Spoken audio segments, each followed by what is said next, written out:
सकाळी सकाळी माझ्या मॉर्निंग रुटीनची सुरुवात मस्त असं लिंबू पाणी पिण्यानं होते. लिंबू पाणी हे आपल्या डायजेशनसाठी चांगलं आहे. आधी मी ॲपल सिडर व्हिनेगरच ट्राय करत होते, पण आता मी लिंबू पाणीच प्रेफर करते. लिंबू पाणी हे आपल्या हेल्थसाठी पण चांगलं आहे. लिंबू पाणी पिताना त्याच्यामध्ये मी 1 चमचा हनी मिक्स करते, कारण त्यानं थोडंसं स्वीटनेस वाढतो आणि आपण ते व्यवस्थित पिऊ शकतो. हनी घेताना मी हनी मेनली डाबर हनी चूज करते, कारण ते मला थोडं जेन्युइन वाटतं. आज सकाळी मी मस्त ब्लिंकिट केलं होतं, कारण की मला काही भाज्या मागवायच्या होत्या, ऑनियन वगैरे मागवायचं होतं. आणि आपल्याला जेव्हा घाई असते, पटकन काहीतरी हवं असतं, तेव्हा आपण ब्लिंकिट करू शकतो, जेणेकरून 10 मिनिटात आपल्याला कुठलीही गोष्ट मिळून जाते. मग मस्त ऑनियन काकडी वगैरे मागवली आणि ठरवलं आता पनीर मागवलंच आहे, तर मस्त उद्या पनीरची भाजी बनवायची.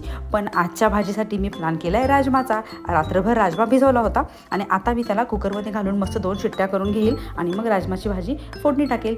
हा जो इंडक्शन तुम्हाला दिसत आहे, हाच इंडक्शन मी वापरते, कारण हा माझा फेवरेट इंडक्शन आहे. हा मी ॲमेझॉनवरून ऑर्डर केला होता. तुम्हाला इकडे त्याचे डिटेल्स दिसतील.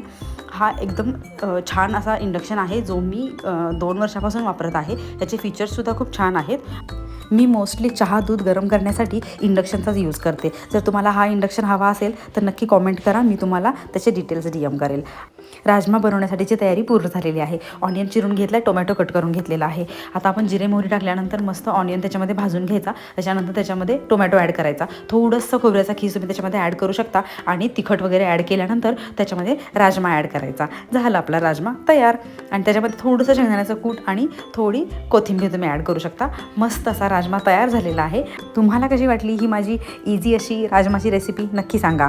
आणि आता मी हा राजमा वसंतला ट्राय करायला देणार आहे. त्याला विचारलं कसं झाला आहे राजमा, तर तो म्हणतोय छान झाला आहे म्हणून राजमा. तुम्हाला कसा वाटला हा माझा मिनी व्लॉग नक्की सांगा. थँक्यू.